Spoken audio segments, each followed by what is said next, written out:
রাস্তার পাশেই মাথা তুলে দাঁড়িয়ে বৃদ্ধ শিরীষ গাছ, মাঝে মাঝে ভেঙে পড়ে ডালপালা, আর তাতেই আতঙ্কিত উত্তর 24 পরগনা দেগঙ্গার কুচেমোড়া এলাকার বাসিন্দারা।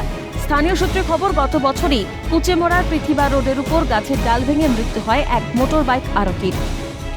সৃষ্টি গাছটা মারা গিয়েছে। এখন আমাদের ছেলেমেয়েরা স্কুলেতে যায়, যখন তখন ওই একদিন একটা ডাল, মোটা ডাল ভেঙে পড়েছে, পাশে পড়েছে, ডালটা যদি মাথায় পড়তো যখন তখন হয়তো মারা যেত। কিছু লোক, পঞ্চায়েতের কিছু লোক, তারা এই গাছটা কাটতে তারা দেয়নি।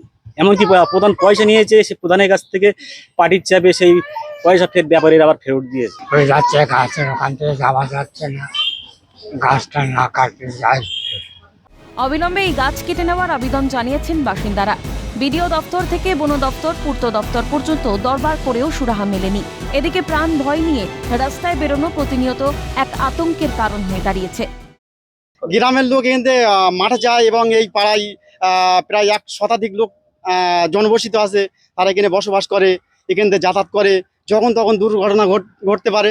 কিন্তু আমাদের বাচ্চা কাচ্চা ঘোরে, আমাদের বাচ্চা কাচ্চারা যখন তখন ওখানে গিয়ে দাঁড়ায়, এবার যখন তখন ওই ডালগুলো ভেঙে পড়ছে। এমনকি কি বলবো, আমাদের বাচ্চাগুলো স্কুল যাচ্ছে, আমাদের খুব সতর্ক থাকতে হয়। আমরা চাচ্ছি যাতে গাছটা কাটা হোক, আমাদের বাচ্চা কাচ্চাগুলো নিরাপদে থাকে। দ্রুত ব্যবস্থা নেওয়ার আশ্বাস পঞ্চায়েত সমিতির বন ও ভূমি কর্মাধ্যক্ষের। ওরা গ্রামবাসী আমাদের কাছেও এসেছিল, ওরা খুব বিপজ্জনক অবস্থায় আছে আমরা জানি, কিন্তু বর্ষাটা মিটলেই আমরা ওটা একটা ব্যবস্থা। কতদিনে ভোগান্তি কাটে বাসিন্দাদের সেটাই দেখার। পঙ্কজ বিশ্বাসের রিপোর্ট, ক্যালকাটা নিউজ।